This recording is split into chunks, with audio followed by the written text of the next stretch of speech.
Sharma BJP के उम्मीदवार तरह से अनुजेश यादव को टिकट दिया गया है। फूलपुर से दीपक पटेल बीजेपी के प्रत्याशी हैं। कटेहरी से धर्मराज निषाद को टिकट दिया गया है। वहीं मंझवा से सुचिस्मिता मौर्य उम्मीदवार बनाई गई हैं। वहीं कुंदरकी से रामवीर ठाकुर को टिकट दिया गया है और खैर से सुरेंद्र दिलेर बीजेपी के उम्मीदवार हैं। सीसामऊ से नाम का ऐलान अभी नहीं किया गया है। वहीं मीरापुर सीट की बात करें तो यहां से आरएलडी की तरफ से अपना प्रत्याशी उतारा जाना है। निषाद पार्टी को एक भी सीट फिलहाल नहीं दी गई है। हालांकि सीसामऊ सीट को लेकर अभी भी सस्पेंस बरकरार है। सीसामऊ सीट से कौन प्रत्याशी हो सकता है, क्या यह सीट निषाद पार्टी को दी जाएगी या फिर बीजेपी अपना कैंडिडेट यहां से उतारेगी?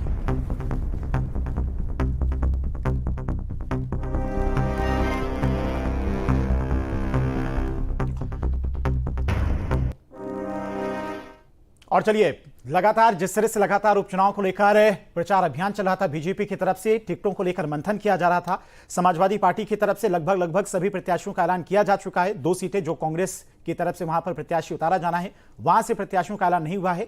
वहीं बीजेपी की तरफ से भी आज 7 सीटों को लेकर अपने प्रत्याशियों का ऐलान कर दिया गया है। अब उपचुनाव में किसका पलड़ा भारी है, कौन सी रणनीति किसके काम आने वाली है, इसको लेकर चर्चा करते हैं। हमारे साथ में डॉक्टर अवधेश उपाध्याय बीजेपी के नेता हैं, वो हमारे साथ जुड़ गए। इसके अलावा धर्मेंद्र सिंह समाजवादी पार्टी के प्रवक्ता हैं। सबसे पहले अवधेश जी, आपसे सवाल है, 7 सीटों पर बीजेपी की तरफ से अपना प्रत्याशी घोषित कर दिया गया, लेकिन एक सीट तो मीरापुर आरएलडी के खाते में, लेकिन सीसामऊ सीट को लेकर किस तरह का सस्पेंस है? देखिए, कहीं कोई सस्पेंस नहीं है। भारतीय जनता पार्टी कार्यकर्ता बेस्ड पार्टी में आपको बता दूं, यहाँ पर जो निर्णय लिया जाता है वो सर्वमान्य होता है।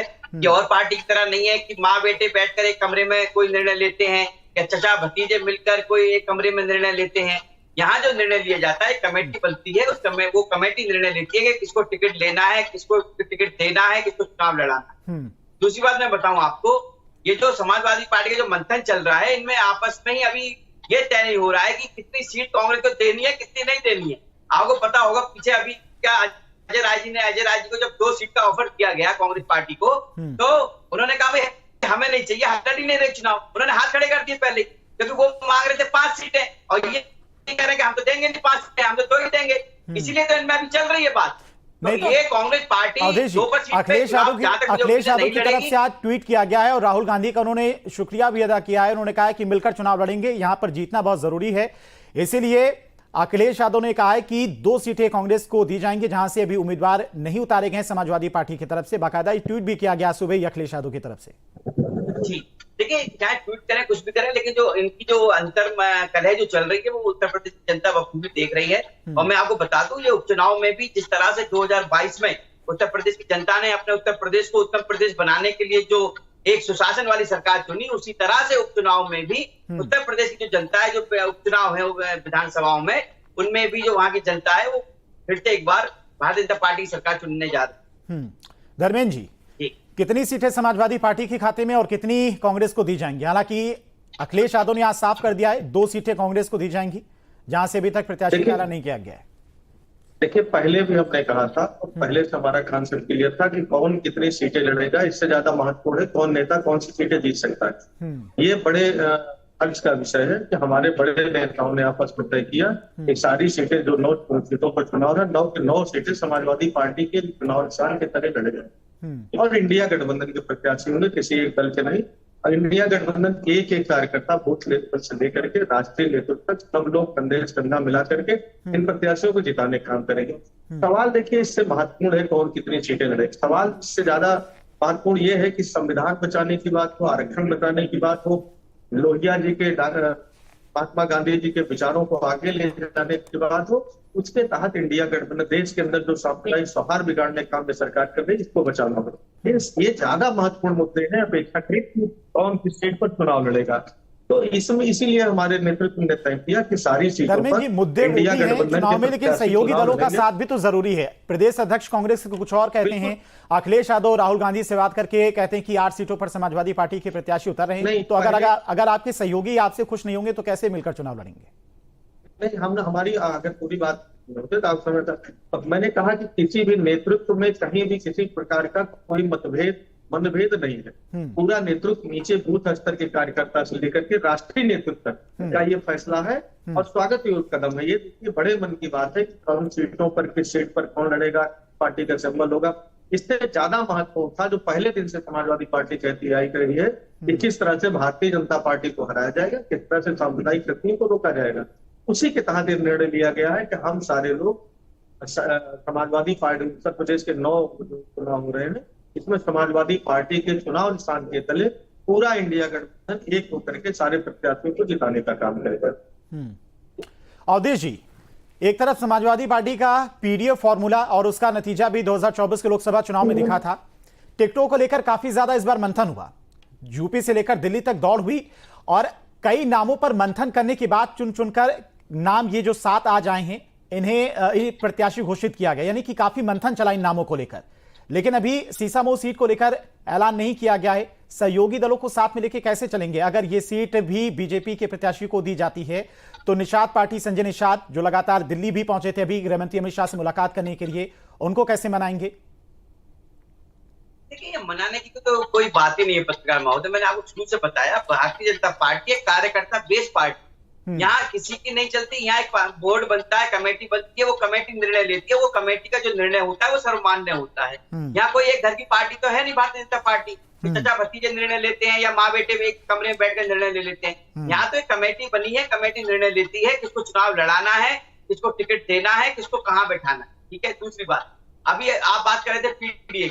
देखिए, समाजवादी पार्टी के समय में जो आज ये पीडीए की बात करते हैं, पीडीए भी ये जानता है पिछड़ा, दलित और अल्पसंख्यक, इन तीनों का हक मारने का काम समाजवादी पार्टी ने उत्तर प्रदेश में किया। मैं बताऊं कैसे।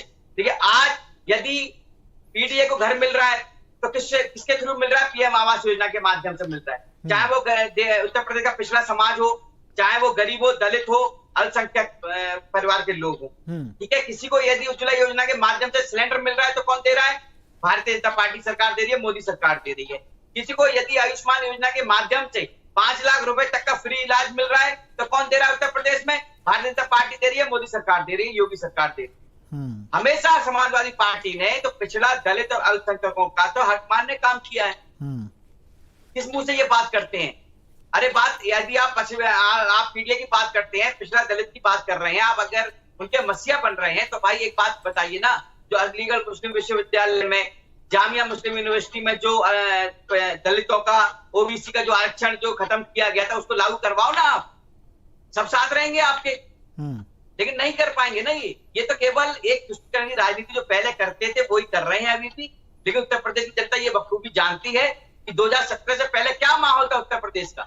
1 डिस्ट्रिक्ट 1 माफिया घोषित करने का काम किसने किया था? समाजवादी पार्टी। तो उत्तर प्रदेश की जनता भूल नहीं सकती ये वाली बात। कुछ जगह तो ऐसे थे, मैं बताऊं आपको, कि जहां पर मार्केट जो था वो 6 से 7 बजे बंद हो जाता था। जैसे मैं जहां से बिलोंग करता हूं, संभल से, उत्तर प्रदेश से, पश्चिमी उत्तर प्रदेश में आता है, वहां का सर्राफा बाजार आप देखिए 2017 से पहले जब समाजवादी पार्टी की सरकार थी, 6 बजे सर्राफा बाजार बंद हो जाता था वहां का। आज वही सर्राफा बाजार 9 बजे तक खुलता है। तो कहीं ना कहीं ये जनता बखूबी जानती है कि समाजवादी पार्टी ने केवल गुंडा माफियाओं को संरक्षण दिया, ठीक है, धर्मेंद्र जी से जवाब परिवार का विकास किया, ठीक है, तुष्टिकरण की राजनीति करने का काम किया। इसके अलावा उत्तर प्रदेश में कोई दूसरा काम नहीं किया। ठीक है अवधेश जी। धर्मेंद्र जी जवाब। देखिए, अवधेश जी का सच से तो कोई लेना देना है नहीं। भारतीय जनता पार्टी जो वोट बोलने में माहिर है वही ये भी काम कर रहे हैं। पीडीए का नाम लेते इनके पेट में दर्द हो जाता है, क्योंकि पीडीए से डरते तो जरूर है, लेकिन पीडीए के हक और हुकूक की बात करना नहीं चाहते, सुनना नहीं चाहते। लेटरल एंट्री के माध्यम से किस तरह से आरक्षण खत्म कर रहे हैं। उत्तर प्रदेश सरकार लगातार असंवैधानिक निर्णय ले रही है, जिसका सुप्रीम कोर्ट कई बार संज्ञान भी ले चुका है, कई बार फटकार भी लगा चुका है। और अभी तो आपने देखा लास्ट में उसने कहा कि लगता है कि उत्तर प्रदेश सरकार हमसे सीधे पंगा लेना चाहती है। तो इनको तो न संविधान भरोसा है, न गरीबों, दलितों, पिछड़ों की चिंता है। सवाल ये कह रहे थे योजनाओं का, 1 दर्जन से अधिक योजनाएं जो 2013 के पहले संचालित थी, जिनका नाम बदलने का इन्होंने काम किया। उसमें आवास योजना भी है। पहले प्रधानमंत्री आवास योजना थी, जिसको इन्होंने पहले इंदिरा आवास योजना थी, जिसका नाम बदल के इन्होंने प्रधानमंत्री आवास योजना किया। चाहे विद्युतीकरण का हो, चाहे डायरेक्ट जो 2013 में डायरेक्ट ट्रांसफर स्कीम जो एलपीजी उज्ज्वला के लिए, उसका नाम सिर्फ नाम बदलने के अलावा कोई योजनाओं पे कोई बड़ा काम इन्होंने किया नहीं। दूसरी बात, जब सवाल उठता है कि आप 2022 में, 2017 में, 2019 में जो वादा करके सरकार में आए थे, पर जवाब देने का, तो इनके पास दंगा कराने के अलावा उनके पास कोई भी जवाब है नहीं। तो केवल हिंदू मुसलमान, मटन मछली मंगलसूत्र के अलावा इनके पास कोई जवाब नहीं।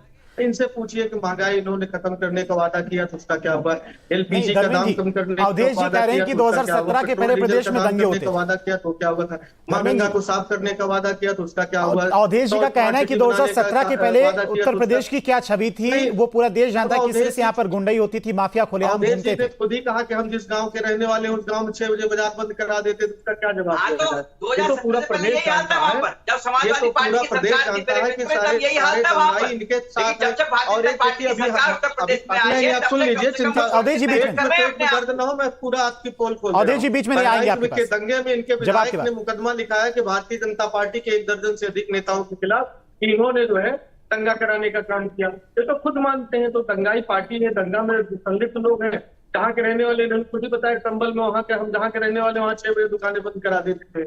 देखिए ऐसा है, ये सारे माफियाओं को, सारे अपराधियों को, सारे भ्रष्टाचारियों को भारतीय जनता पार्टी ने शामिल करा लिया। इनके बड़े नेता जहां जाकर के आरोप लगाते थे कि ये चक्की पीसिंग, उनको अगले दिन मुख्यमंत्री बना लेते हैं। हेमंत बिश्व शर्मा हो चाहे अजीत पवार हो, इतने लोगों का आप देख लेंगे, सब लगातार भारतीय जनता पार्टी में चले गए। बंगाल के अंदर चले जाइए, जिन पर आरोप लगाया उनको भारतीय जनता पार्टी में शामिल कर लिया। अभी तो चंद्रबाबू नायडू जो जिनके खिलाफ चिल्ला रहे थे, उन्होंने तो अपने एजेंडे में कहा था मुसलमानों को हम अलग से आरक्षण देंगे, फिर भी लाभ के लिए उनके साथ लिया और उनका देखिए उनकी जांच थी, अभी उन्होंने उसको धुल करके ठीक कर दिया। तो सवाल ये है कि ये भ्रष्टाचार का कौन सा इनके पास साबुन है, भ्रष्टाचार खत्म हो जाता है जो विपक्ष में भ्रष्टाचारी हो जाता है। मूल मुद्दा उत्तर प्रदेश की जनता जो बुनियादी सवाल पे जिनको लेकर के 2024 में अभी को कराने का काम किया, वो सारे सवाल है। मैं उस पर सिर्फ सवाल पूछना चाहता हूँ, जो इन्होंने उत्तर प्रदेश की जनता से वादा किया था उसको क्यों नहीं पूरा किया?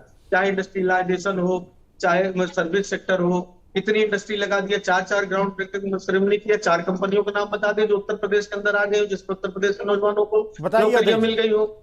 ये बता दें, कितना रोजगार प्रदेश के युवाओं को मिला, कितनी कंपनियां प्रदेश में लगी। इन्होंने वादा किया था टमाटर आलू जैसी फसलों पर समर्थन मूल्य देने के लिए, उसका कुछ किया और ठीक है धर्मेंद्र जी, इन्होंने कहा था 20,000 करोड़ से इंफ्रास्ट्रक्चर मिशन ले आएंगे, उसका कुछ किया हो तो बता दें। एक लंबी फेहरिस्त है। तो सवाल जनता इस पर पूछना चाहती है। 17 परीक्षाएं लीक हो गई, सवाल उस पर पूछती है कि क्यों नहीं आपने उन लीक परीक्षाओं को नौजवानों को नौकरियां देने का काम कब करोगे? तो जनता इस पर पूछ रही है, वोट इस पर करेगी, इस पर जवाब देगी। ठीक है अवधेश जी, आज ही नियुक्ति पत्र बांटा है मुख्यमंत्री योगी आदित्यनाथ लखनऊ में। अवधेश जी जवाब। देखिए पत्रकार महोदय, सबसे पहले तो मैं धर्मेंद्र भाई की एक बात सही कर दूं। जो मैं कह रहा था वो मैं ये कह रहा था कि 2017 से पहले जो समाजवादी पार्टी की सरकार थी उत्तर प्रदेश में, जो उगाईगिरी चलती थी, गुंडागर्दी चलती थी, उसकी वजह से जो संबल का सर्राफा बाजार था 7 बजे बंद हो जाता था। लेकिन नहीं, उगाही गिरी का तो मैं दर्द आपका समझ रहा हूँ, क्योंकि सरकार में कार्यकर्ताओं को नहीं सुनी जा रही, सेंट्रलाइज रूप से वसूली हो रही। अमित शाह बेटा जैसा 50,000 कंपनी 80 करोड़ क्यों जा रही, इस बात से सहमत है कि भारतीय जनता पार्टी के कार्यकर्ताओं कहीं सुनवाई नहीं हो रही, निरंकुश सरकार चल रही है, ठीक है, अधिकारियों के भरोसे चल रही है, मनमाने निर्णय लिए जा रहे हैं, संविधान का, न्यायपालिका का कोई सम्मान नहीं, इस बात से सहमत। ठीक है अवधेश जी और धर्मेंद्र जी, आप दोनों ने अपना वक्त दिया, आपका बहुत बहुत शुक्रिया। माफी चाहेंगे, समय चूंकि कम है। तो लगातार जिस तरह से उपचुनाव को लेकर गहमागहमी चल रही थी, पहले टिकटों को लेकर, प्रत्याशियों को लेकर, अब मुद्दों को लेकर या फिर जातीय समीकरण इस बार के उपचुनाव में हावी